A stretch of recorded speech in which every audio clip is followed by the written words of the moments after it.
All right, welcome back to Mountain Men Axes. And today we are going to hang this Collins that we got, the big Dayton, at the flea market. As you can see, I've fixed it up, done some work to the pole.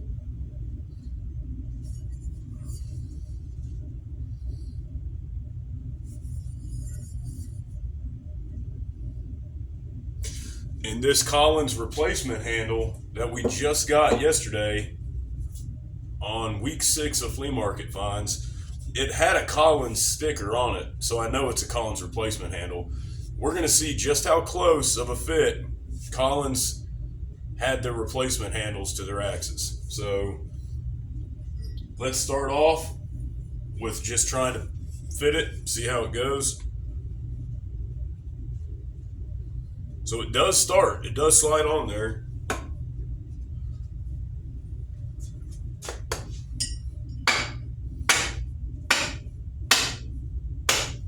Hear that ding? That means it's done. That's it. That's a big axe head, so I'm okay with putting it on a 36-inch handle. Normally, I'm not a real big fan of 36-inch handles. Bucking Billy Ray's actually said he's coming out with a 34-inch handle, which I like the idea of, due to the fact that 32 is a little shy and 36 is a little big. So I think 34 is about perfect.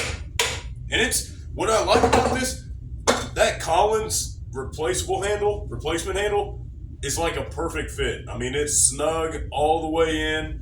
You can tell that they made these for their heads. I put a plumb on there and it sank all the way to the bottom. I mean, all the way out, it's got tension. So, all right, let's see where we're at. See what marks we got. And you know the craziest thing, I'm gonna tell a story about this. So the craziest thing about this handle is that I've gone to that flea market 500 times, and I've never found, not one time, an old vintage replacement handle ever. Just the handle, just a replacement handle. And I took my daughter with me yesterday, and I said, "All right, Mackenzie, we're going to find a replacement handle. We're going to go and whether it's an old one, a new one, we're looking for a vintage handle." And it may be on an axe head. Maybe we'll have to buy the whole thing, take the head off, and just use the handle, whatever it is. But we're going to get a vintage handle. That's what we need. And we weren't there 5 minutes, and we came up on this. And I've never seen one there ever. By the grace of God, like, I found it and gave the guy $10. He's like, I said, "What do you want for it?" And he's like, "Well, $10. He's like, "The Collins sticker's gone. Somebody grabbed it off there." And so I was like, "All right, well, fair enough." I was like, "I'll take it." I was like, "I've got a Collins right at the house that needs a home, so needs a stick." It's all right. Let's check it out. You can see it's hitting almost everywhere. Little shy in the back, hitting right there. So we're going to start to shave that down.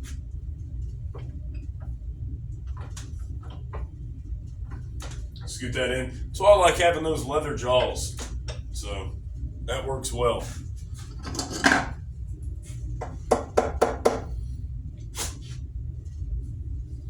Grab the spoke shave.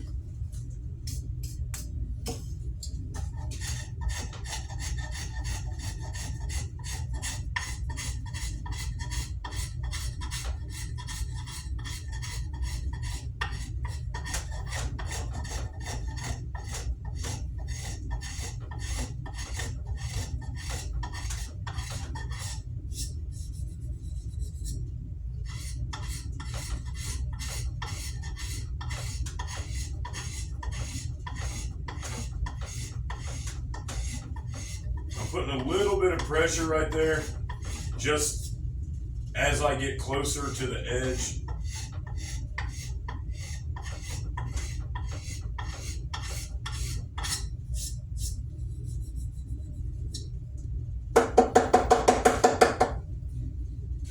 think what I'll do is what I always do. Let's see. We'll either take a draw knife or a spoke shave to it, and then I take a little bit of sandpaper. You can get these at Walmart for like $5.99. They come with a pack of, I think, 60 grit, 100 grit, and then 220. 60, 120, 220, I think. So it goes green, orange, and then yellow. That feels perfect. All right. Flip it over. I can see it's catching in the back right there. I don't dare try to hit that with the spoke shave, so we'll grab out the trusty dusty draw knife.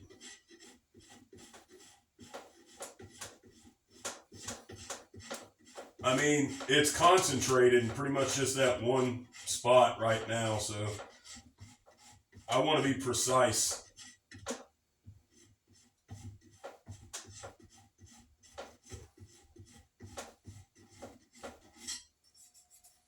And that was precise. Go back to the sandpaper. Man, this thing is going to look awesome on there. I'm truly excited. The only downfall, I would be over the moon with this if the grain orientation was perfect. The only downfall is the grain orientation isn't dead on. I mean, it's pretty off. There's no, real bad run out, but, the grain orientation's not there. But that's okay. I mean, I've had axes and still have axes that I've had for years that the grain orientation was bad on, and they ran just fine. So, and as you can tell, and as you can see, I really don't resell my axes, so it's not really that big of a deal to me. I don't sell them. I use them. Every single axe that's hanging up in this basement or that's upstairs by the fireplace, I use. Do I need all of them? No.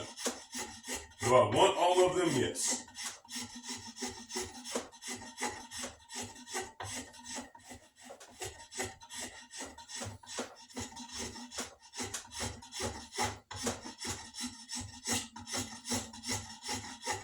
As it starts to get kind of stuck there and the draw knife starts to leave ridges, I'll swap transition to the sandpaper.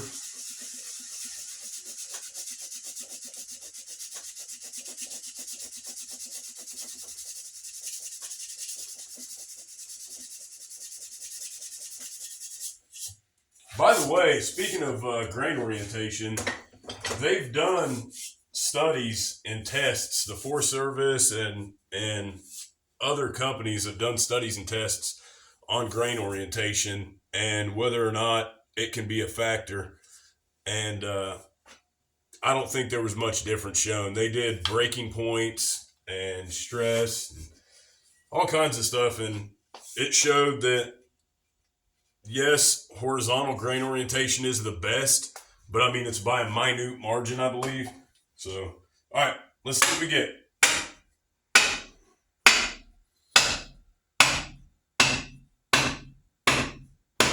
All right, I hear that thud.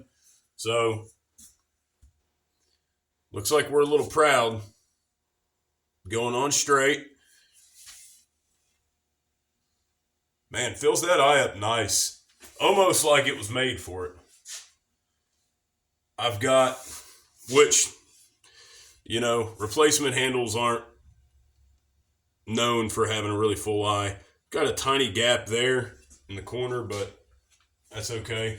I'm going to drop it down some more, so we're going to go a couple more times with this.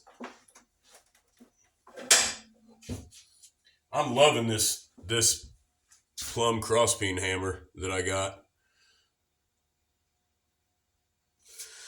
I don't think I showed you guys my newest acquisition, but I guess another time. I got a pretty nice skill saw, circular saw. once it's sitting proud, I try to hit as much surface area on it as I can. Then I swap.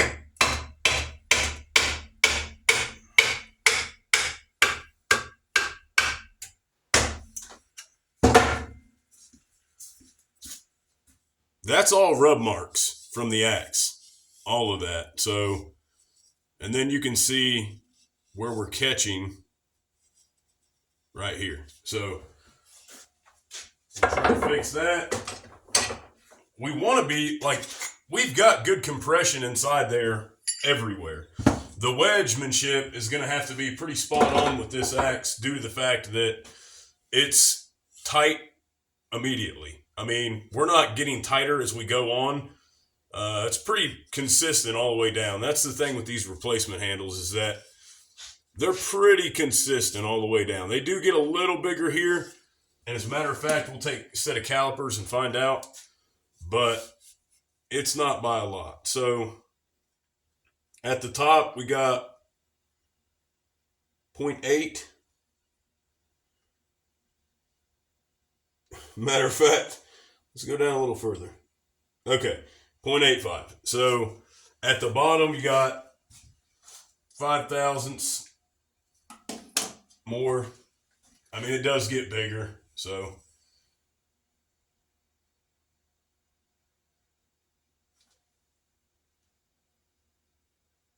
.8, 0.85. So we're gonna take more material away from the areas that it's digging into and just hope that we can drop it right where we want it and it'll be completely filled. The bottom of the eye of the axe will be completely filled up all the way around with no gaps. I know that the top's not going to have any gaps. I can tell you that right now. But the bottom, I'm not so sure about. Okay. Hit it with the sandpaper.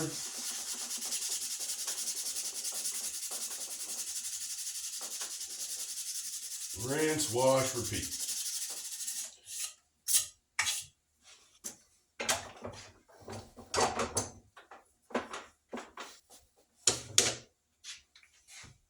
Yeah, I mean, I can see that I've got more from that concentrated area here. It's come over a little bit, so that's a positive. The only problem is with these vintage replacement handles is that they do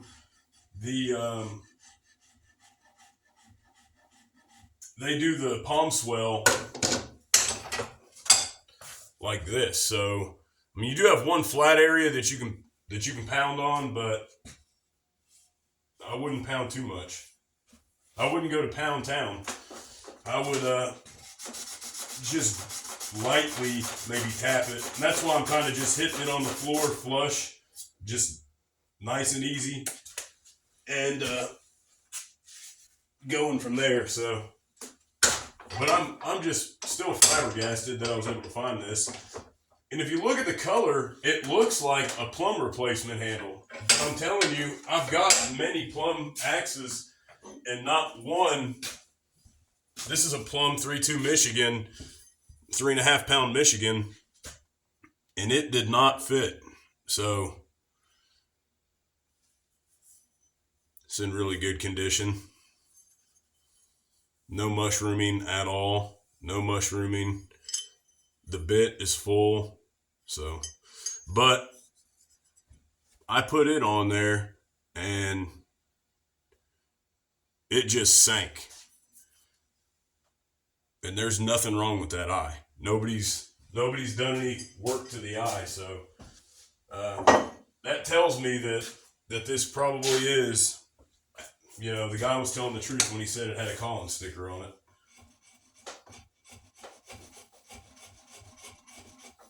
As we get closer to the bottom, the stakes get higher because you make a mistake down here, you've got less, like Brandon from Whiskey River made a statement saying that this is similar to a runway, and I liked that. It was an analogy saying that the tongue of the axe is like a runway, and the bigger tongue you have, the more of a runway you have to get that axe eye on there exactly how you want it. And that's true. And so you get to the end of the runway and you mess up and you're kind of out of luck. So where I still have paint, that's a problem. Or stain, that's a problem. I want to get rid of that paint, and I want it to be hitting everywhere. So, all right, let's see.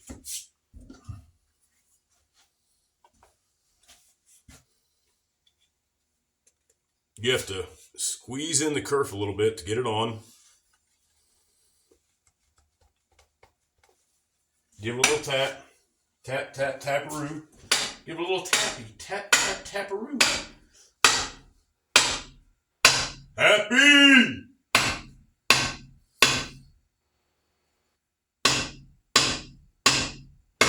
Come on, baby. I know I shouldn't.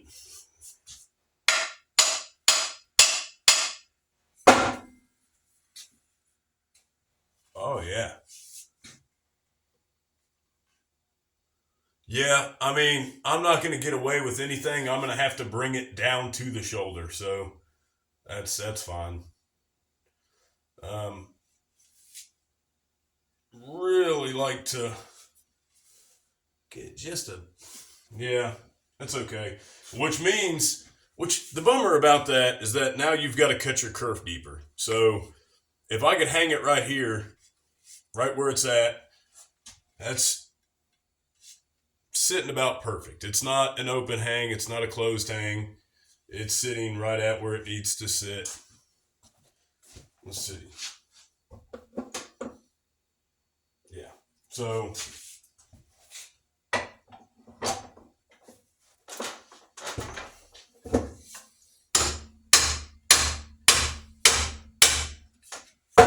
now I've got to open up the kerf, bring it down, really make my wedge fit right.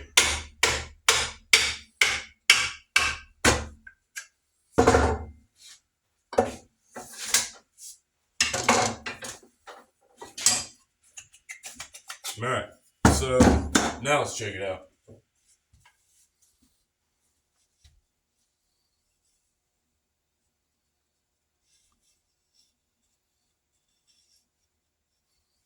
See how we're grabbing more now? We were just grabbing right here. Now we're grabbing this whole round area.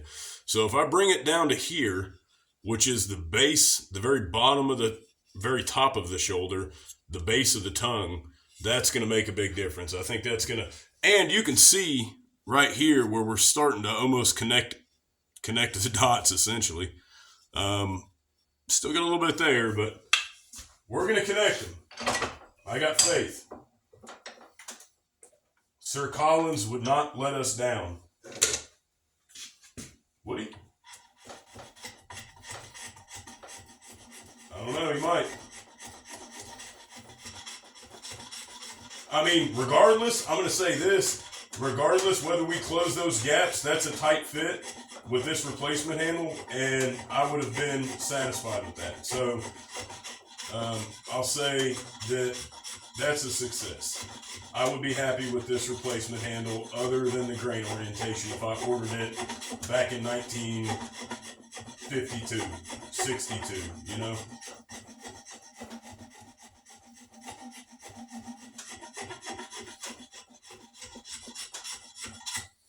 All right, so I'm not going to take a whole lot because I do want, it's important to me to not drop it too far.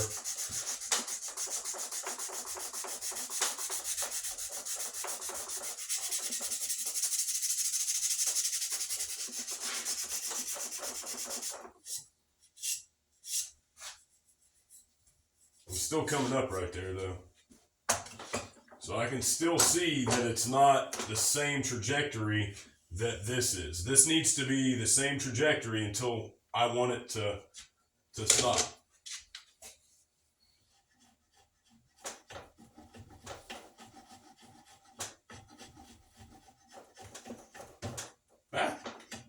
Easy now.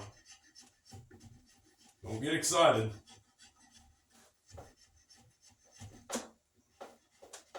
I'm not even going to say it.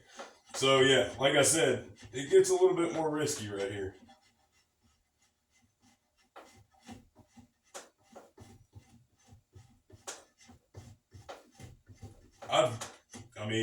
And I'm not ashamed to admit that I've used a knife to do areas like this and just lightly done just like I'm doing right now.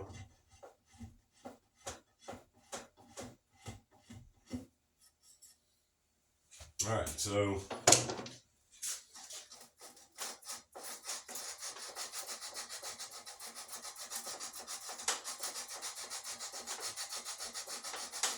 right now the kerf is down easily 2/3 of the way, so we'd be okay.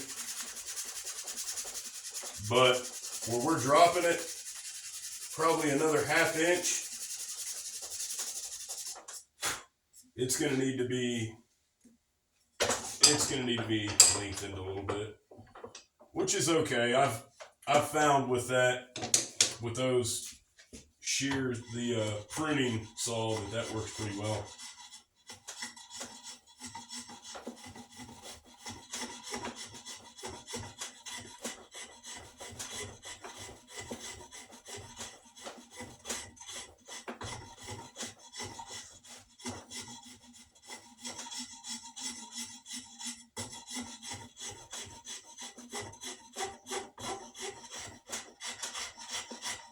I see. We grabbed a little bit right there.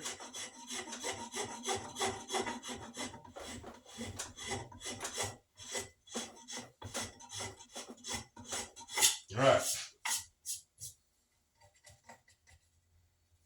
That side I took a little bit more away from than the other side, so I might need to flip it back over.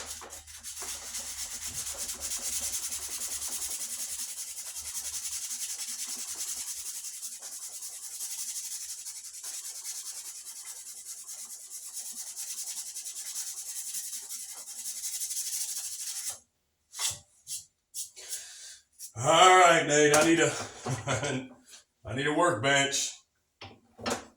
I'm gonna have to get with N Spin to subscribe to his channel, by the way, and Big Life. Those guys are amazing. They do really some fabulous work on the axes they build. And they don't just build axes, so they do vices, all sorts of old tools. Literally all kinds of things that you guys, any type of old vintage tool, they'll a lot of them mess with. So subscribe to their channel. I really enjoy their content, so I'm sure you guys will too. If you enjoy my content, you'll enjoy their content for sure. All right, let's check out what we did. So slowly go around. Let's look at it like this. See how smooth that is? I don't want to catch him. See that hump right there? At the very bottom of the tongue and top of the shoulder? That's where we want to catch. And we want it to catch everywhere. So, all right. We might have to fit, I'm guessing, we might have to fit probably one more time. So, that's okay.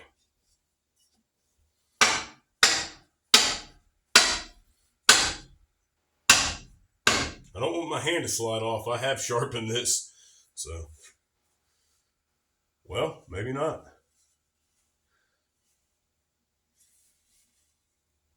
Yeah, there's nothing I'll be able to do about that. It's just the way they made them.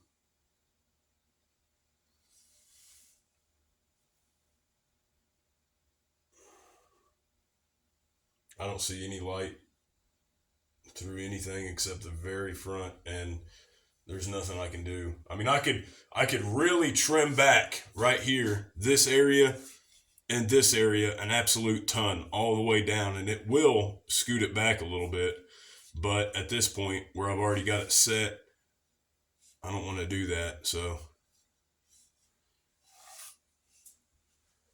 I mean, I'm very pleased with the replacement handle. And the palm swell does swell out on both sides. It swells out this way and this way. And for a big old Dayton pattern like this, you're gonna need it. So, what are you thinking? Walnut? Walnut wedge? I think a walnut wedge would look good on this. But I wouldn't forgive myself if I didn't get one more fit out of it.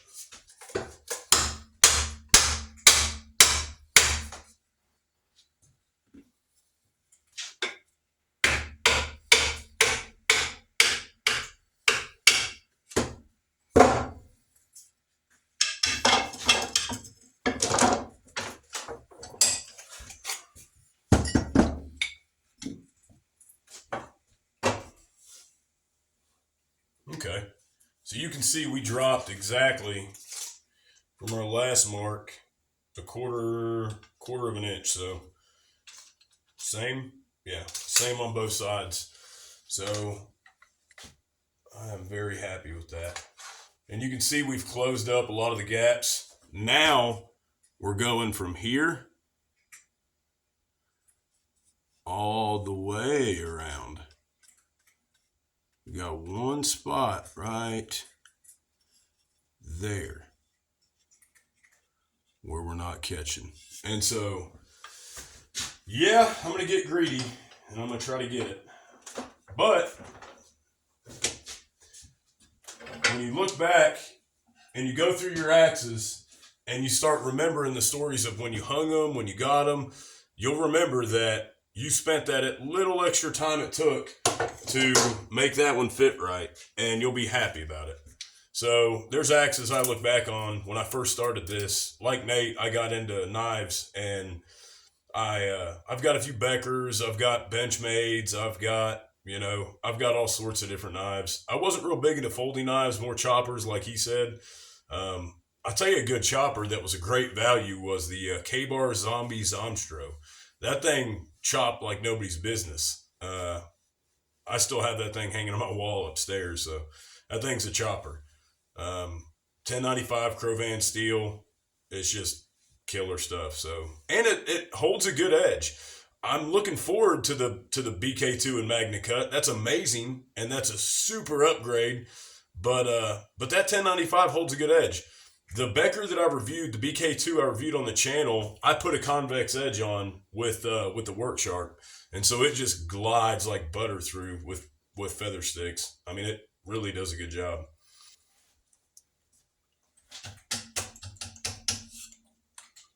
All right, let's get back to it.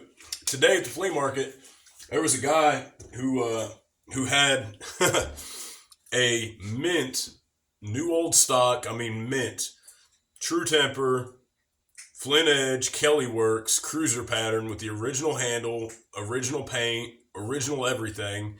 He wanted $90, which isn't bad. It's a guy I will and deal with a lot, but yeah, I mean, I should have got it, but I did end up getting this though from him. You guys will like this. Check that out.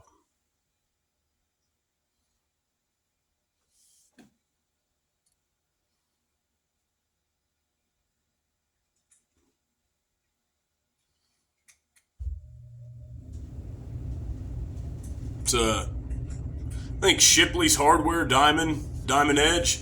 So yeah, Shipley Hardware Co. Diamond Edge. Man, there's some outlandish people on eBay selling axes. There's a guy that's got one of exactly like this Shipley Hardware Diamond Edge double bit that's just annihilated. Excuse me, beat to death on the face of it, and he was asking $350. I actually wrote him a message and was like, "Look, man, I'm not trying to be rude, and you can ask whatever you want. It's your page, but if you want to sell it and you're in a hurry to sell it, I'm gonna go through here and I'm gonna tell you because he had so many axes that were. By the way, that's the original handle, which is insane. It's an axe eye." And what Shipley's Hardware's done is brought this down so you can hold it like a hammer, or not like a hammer, but like to carve with. That's insane. And it is the original handle. That thing has probably, I counted it, it's probably got, let's see, let's not embellish here. Oh yeah, 1, 2, 3, 4, 5, 6, 7. It's probably got 20 growth rings in that little tiny span. They were using a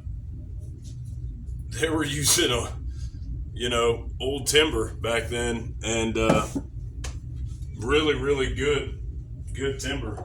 But now it's against the law to use the I think they're called the old. It's just escaping me right now, of course. Old, what's it called? Old growth trees. Yeah, I think there's a law against it, but where companies and big lumber industry can't use certain trees that are over a certain height or age or width. But back then, man, they were chopping down whatever to get the best lumber that they could get. Back in the, I'll date that, so back in the 40s, 50s, that was probably 1920s to 30s. It was made by Plum. Shipley's Hardware and Diamond Edge stopped making axes, I think, in about the 30s, and then picked it back up. What was it? 40s to 50s, maybe. And so I'd have to look it up, but I've read up on all those. I think there's a really good source online called Yesteryear Tools, I believe, and they have awesome information on axes if you ever want to know something about your axe.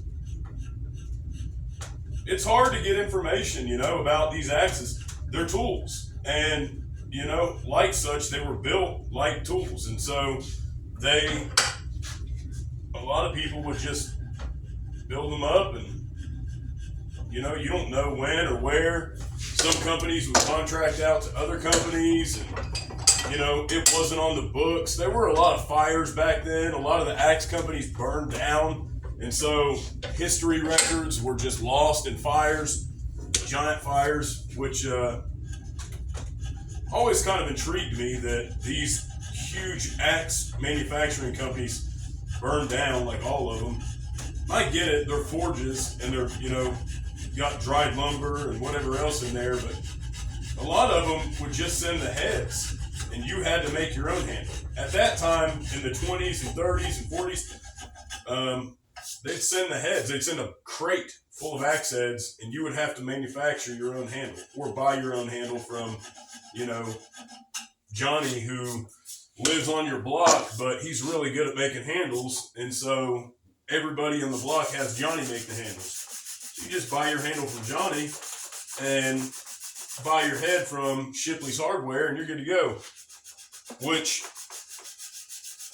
I do openly admit I missed that's the way things worked.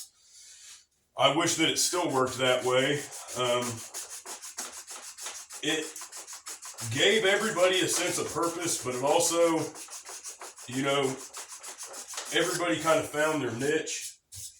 I mean, yeah, there were also people who didn't, but they still had things to do, or they had people take care of them. Family took care of family. I do wish somewhat that we could go back to the times when we all took care of each other.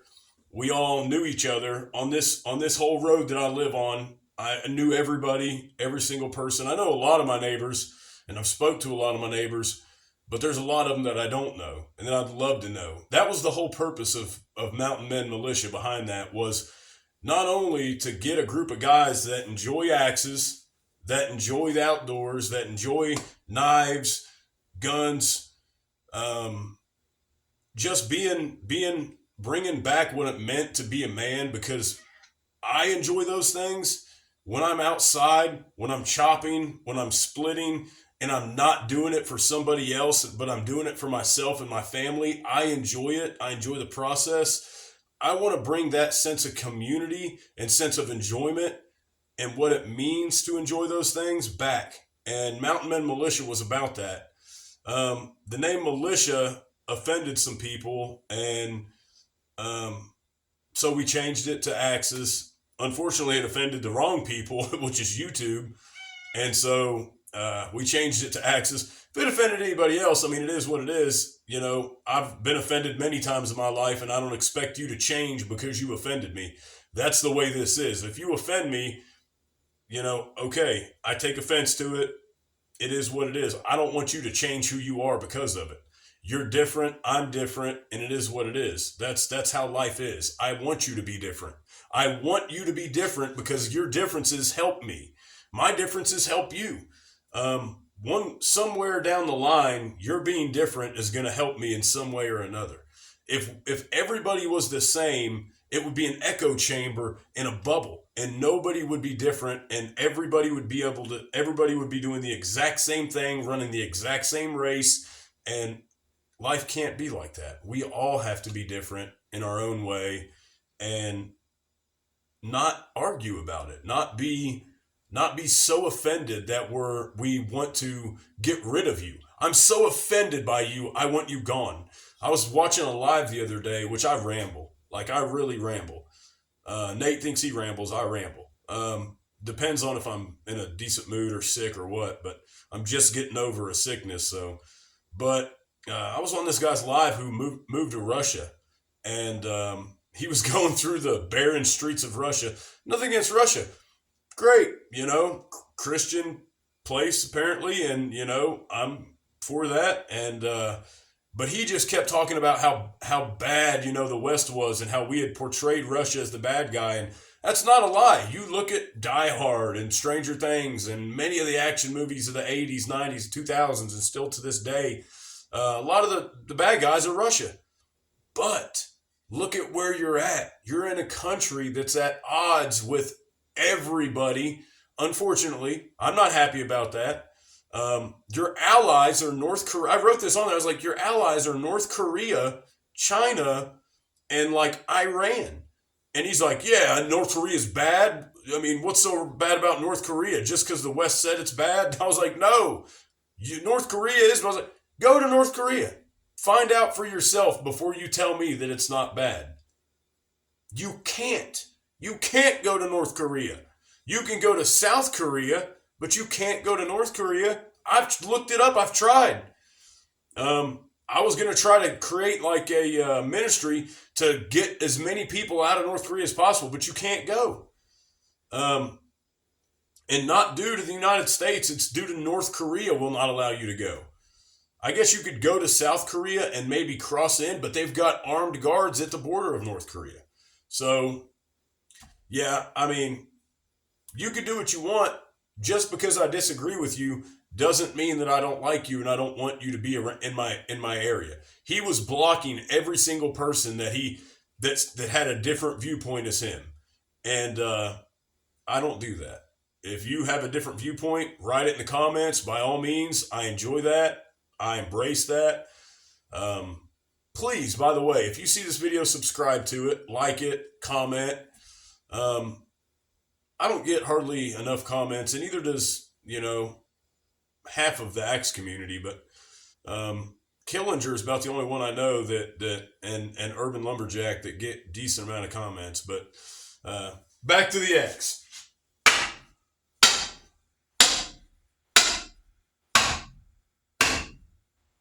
You got to hit it straight down. If you hit it at an angle, that's how you're going to blow this back out and end up with a chip right there. And that's no good. So, all right, I think I can get a little further.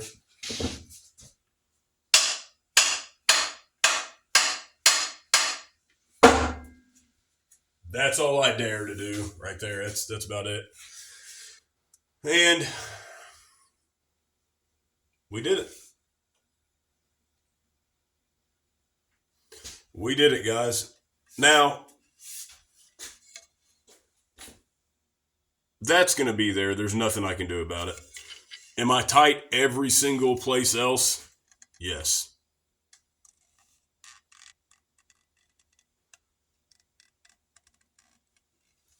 Okay, so let's check our, oh yeah, we're dead on. Okay.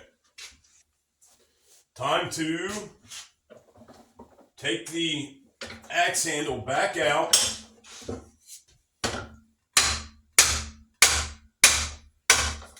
All right, then we're gonna start preparing our wedge. Plus, I like to look at the marks on my handle to see exactly where I am, where I'm not. I'll sand those off a little bit too. One last little pre-pass. Beautiful. Yeah, we're there. See, the more I take here, it's not going to bring it in here. I would have to, this is tight. So I would have to take a lot of this down for it to push that whole axe forward. And we're already sitting forward.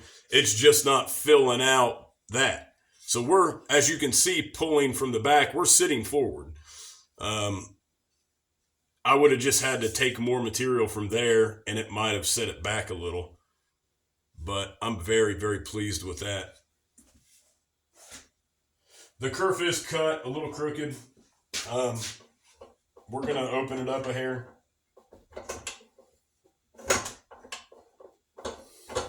This little bench vise is not my favorite.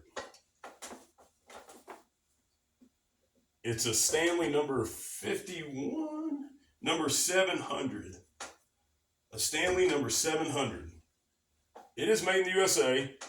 I do like that. All right, so what we're going to use to cut that kerf, what is that? The Corona razor tooth saw. Pull back cutting action. It actually says that. Pull back cutting action. We're going to use some razor saw pull back cutting action.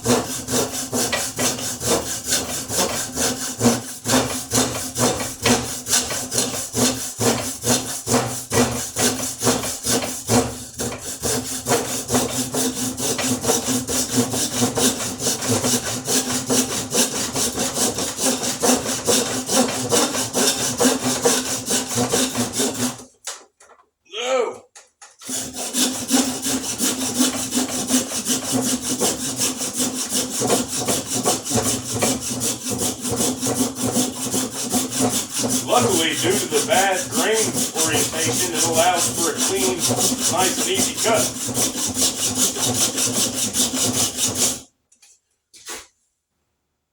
Beautiful. All right, so like a folder. Oh no. Yeah. Boom. Okay. Now that the kerf is successfully and sufficiently cut to my liking, we're going to take that. First of all, we're going to get that out of there. Like I said before, previous videos. Oh my gosh! I forgot to show you. Dude, this thing I got yesterday at an antique store.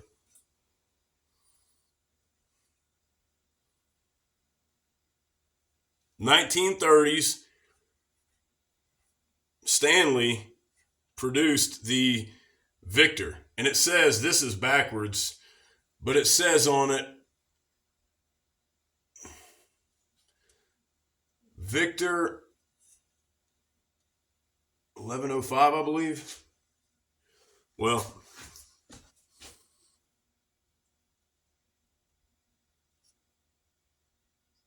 Stanley 1105. Yep, number 1105. So Stanley number 1105. This thing is flat. It's sharp. I tested it yesterday. I needed a plane because while I'm making my handles, I need to thin it out a lot. Like, I'm very happy with this handle. I love I wanted the Collins on this. I love this handle, but it's so thick and it takes so much time to thin out. A plane is going to be great, I hope, to shave some of the sides off, the thickness. It needs to be about 7/8. So that's where we're going to be at. But super happy with this. I think I got it for $30. So yeah, this is very, very nice. Woodworks by Wright, I think is the name. He's where I get all my information on wood planes and woodworking. I'd like to have him give me some tips and tricks on how to set that bad boy up for what I'm trying to do. But he's got several videos on how to set up planes, so on and so forth. So they're there. I just got to look for them.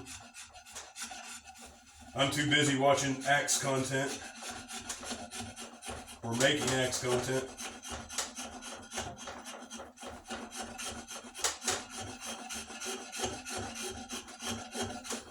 All right, now you can see we dug down. We're setting on that shoulder at this point. So I'm going to kind of get rid of that shoulder a little bit.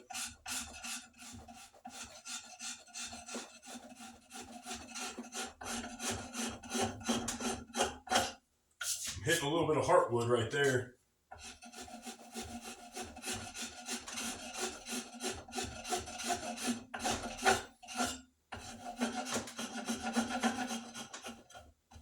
Easy. That heartwood will catch and it'll tear out.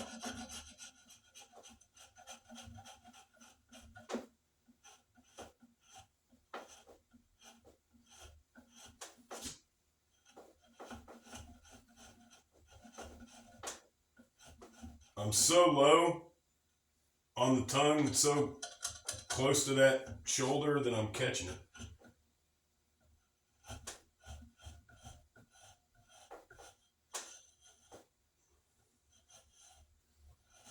You know what? That's where I break out the 4-in-1.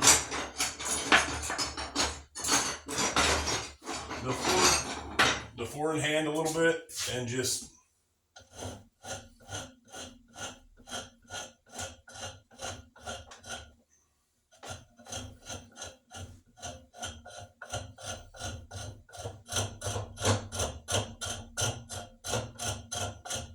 little bit more aggressive than I'd like, but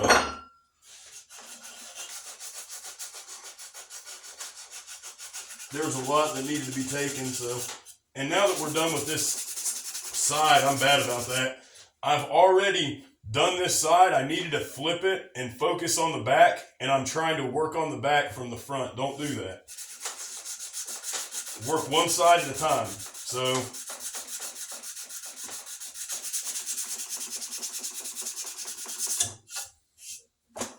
we're done with this side, flip it to the back, and then work the back. As you can see, I've chunked it up. I can fix it pretty easily, but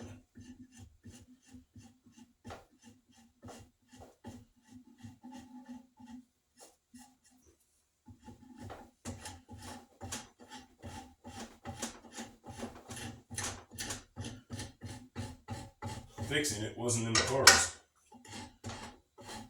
Making it correctly is. Alright, so that's not doing me any favors, so let's do this. And I'm just on that shoulder. I'm not down here. I'm just on the shoulder where it's hitting.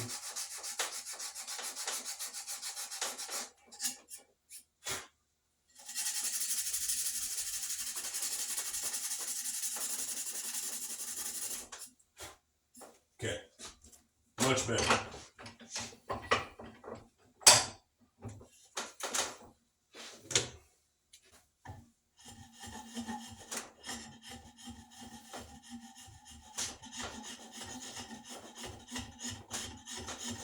I just recently got a couple of heads coming this way. purchased a Collins 2-pound boy's axe or hatchet. I couldn't tell by the pictures. And then a 4-pound Grants vs. Brooks, what appears to be a Dayton. So we'll see how that goes. I might end up using that handle for that 4-pound Grants vs.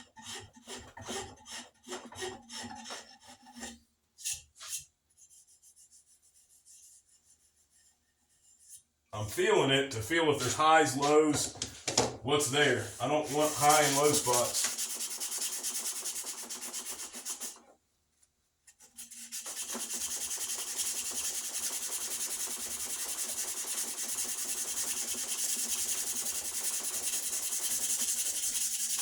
And if you remember, we were happy with the fit. We were just going to do some wedge stuff. And so, yeah, I'm bad about that. All right, set the handle to the side, leave it alone, get the axe head, and now let's fit a wedge. That axe eye is just awesome. Perfect shape, beautiful.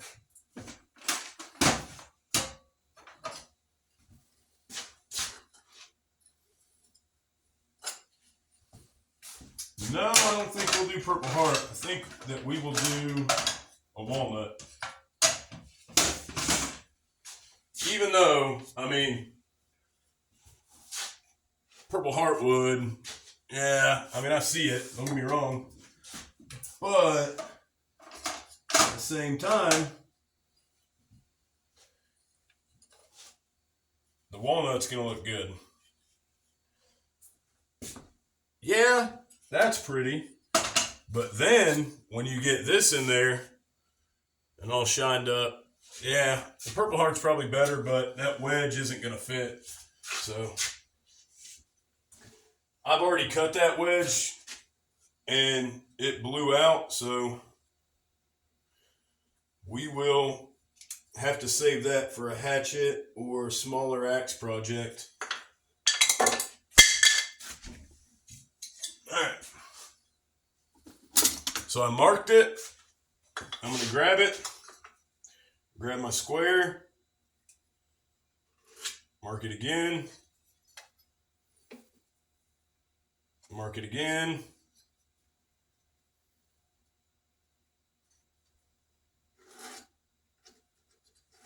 Mark it again. All right.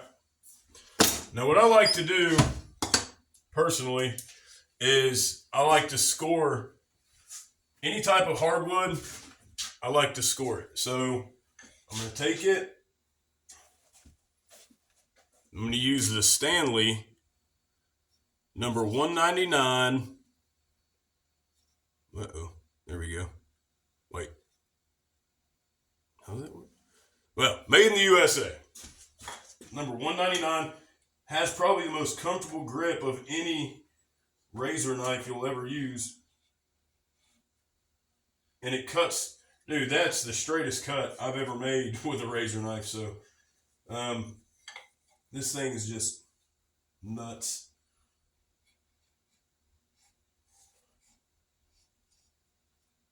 Yeah, I'm very pleased.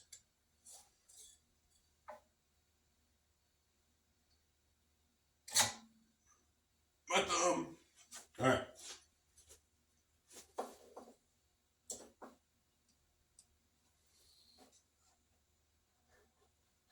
I do like to score it pretty good just in case. If it starts to break free, at least hopefully it'll go my score line and not rogue.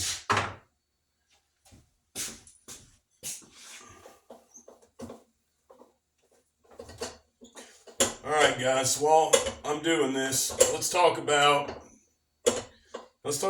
men's stuff. Let's talk about camping and fishing. Who's been fall bass fishing lately? I know I went probably 2 weeks ago, and I didn't have much luck, but I got a bite. I could tell, and It's a jerk bait, so I actually got the fish. I got a bite, got the fish, hooked the fish. But if you're using a jerk bait, it's got 3 treble hooks on it, 3 or 2 treble hooks on it. When you set that hook, if you don't set it good and that other hook doesn't get into that fish, you're going to lose it. That's just part of fishing with a jerk bait. Yes, they catch a lot of fish, but they also lose a lot of fish.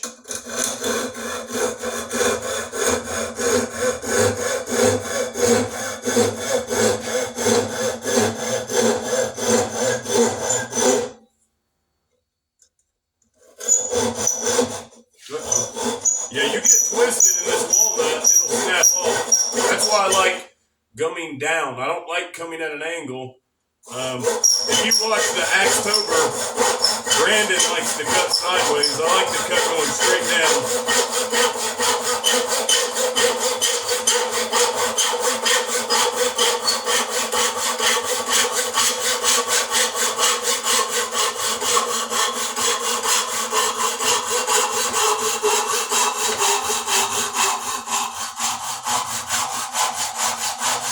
And I usually put a finger on it just to hold. And that worked great.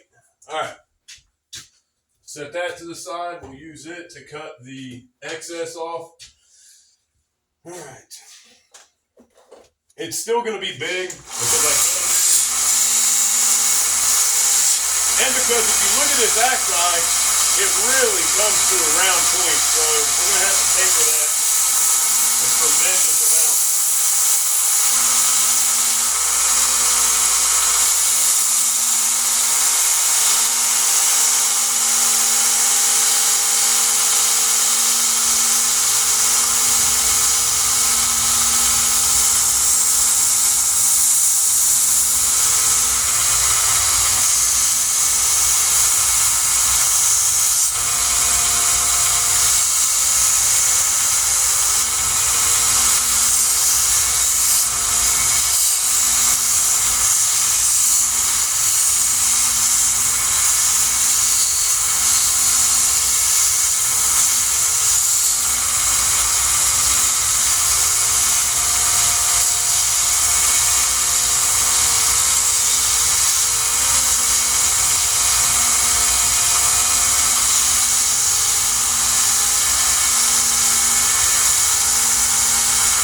Rounding the back of it, the shape of a D.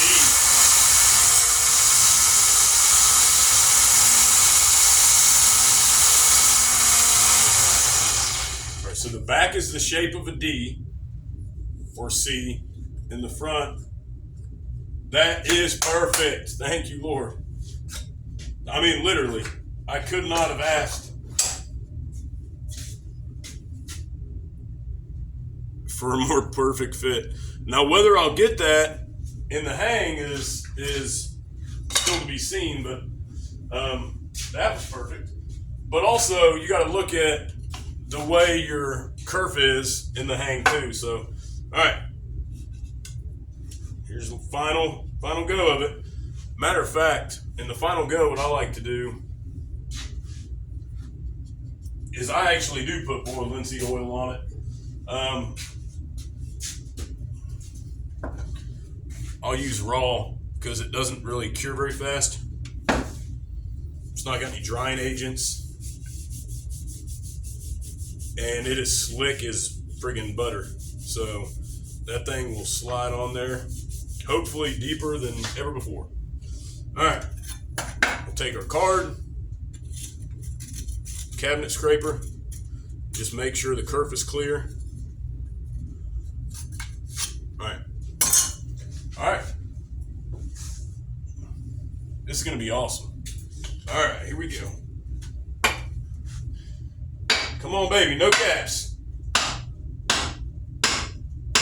Man, that fits good. Yes. Perfect.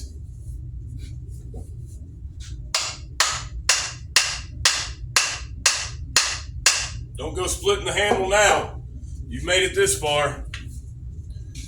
Yeah, that boiled linseed oil about closed up our gap there because we're so far down. That's just beautiful. Colin. the X for men. Really, I think plum is the X for men, but it's for a different day. That's just because I'm a plum guy. Doesn't have anything to do with axes.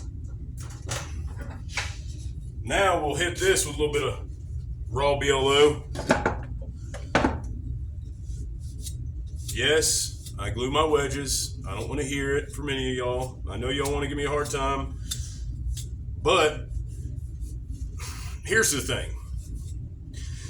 Yes, if you have a bad fit, you can take your wedge out and refit it if you don't glue it, right?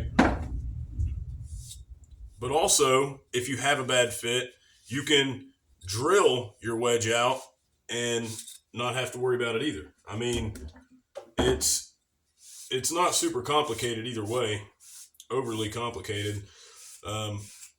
You can use an oscillator, a vibrating tool. You could do several different methods to make it work.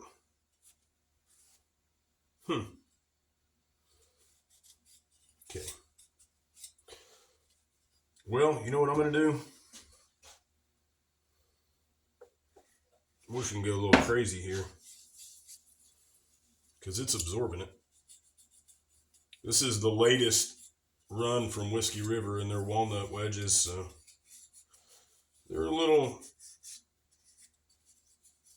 rough on the edges, rough around the edges.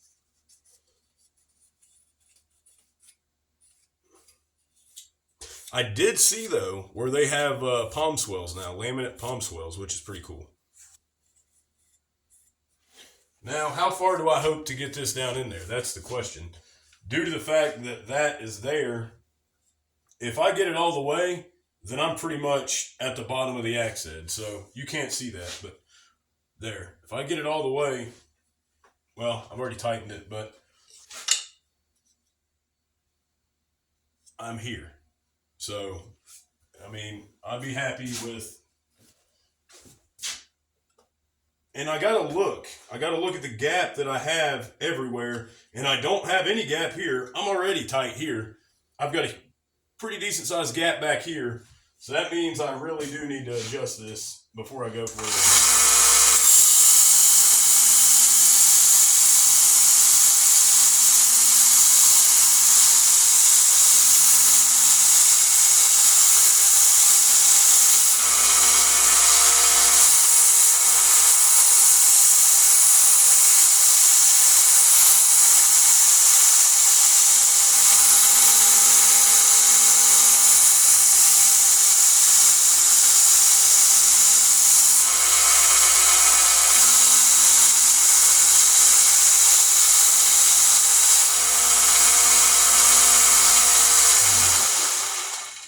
Now that I'm covered in walnut wedge,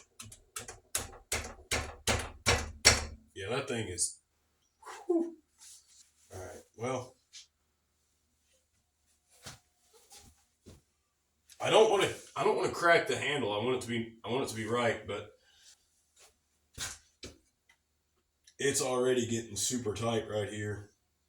And I'm not even, I mean, I've got some push out right here already, and I've not even gone far past the head. Yeah, I get it. I get why you don't glue them, but let's see what we can do.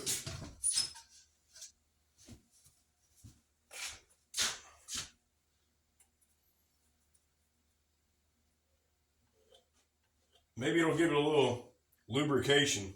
And I don't glue a lot either. Like, I just glue a few little strips at the bottom, which, you know, doesn't make it any better, but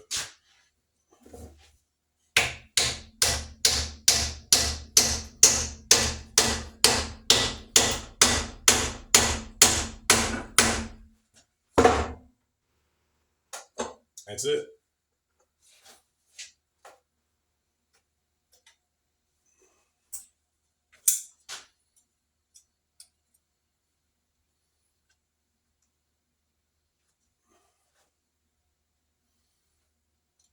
realistically, that's all I need. But you know me.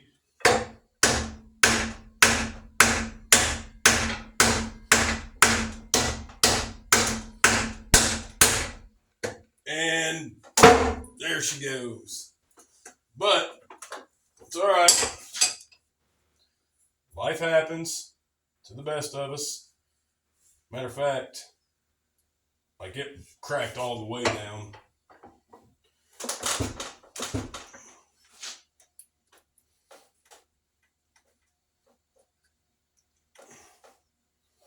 It's because it's twisted, but that's okay. Let's cut this off and see where we're at. That is key. Where are you at once you cut 3/4 of it off?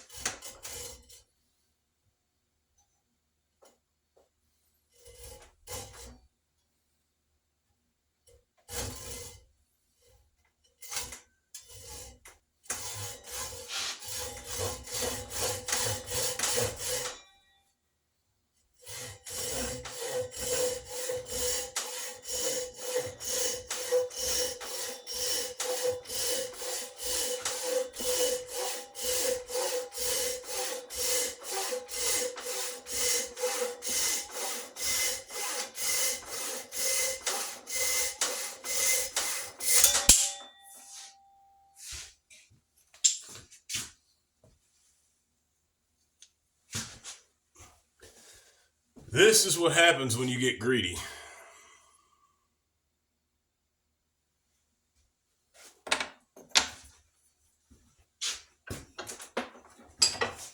But this is what happens to the axe.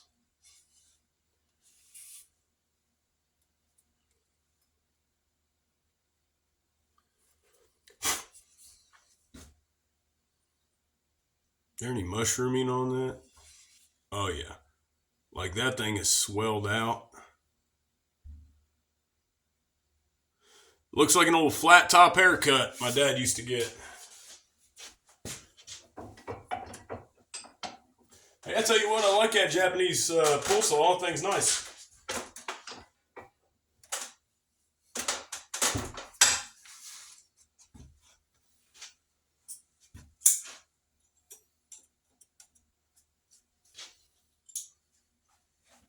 All right, let's give it to her.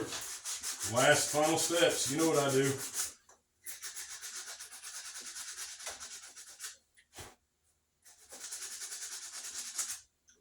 Around the corners of the area that's proud.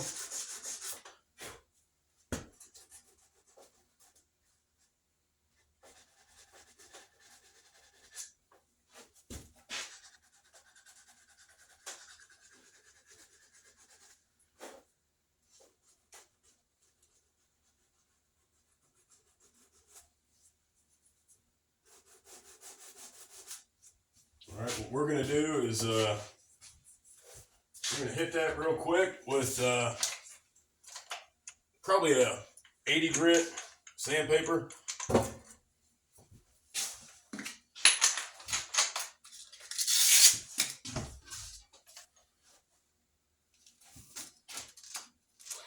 No, this is 60, so.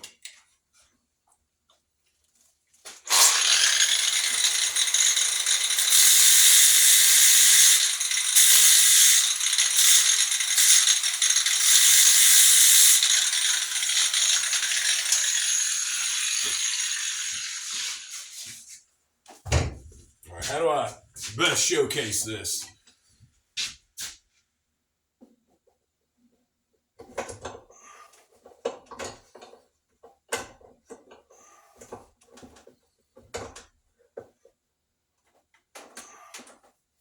Just like that. You are coming with me.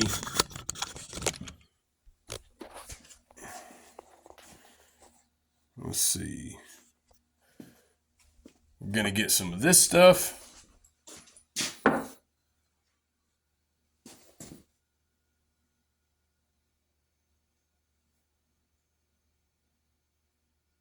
I mean, that looks beautiful.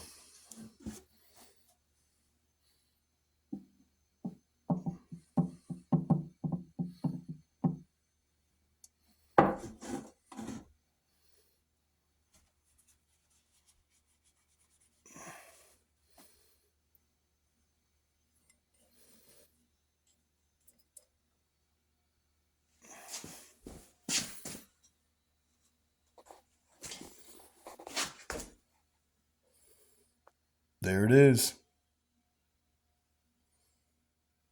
The Collins 5-pound Dayton on a Collins replacement handle with a Whiskey River walnut wedge. Let's see if I can line you up. Man, that's pretty. All right, guys. See you next time.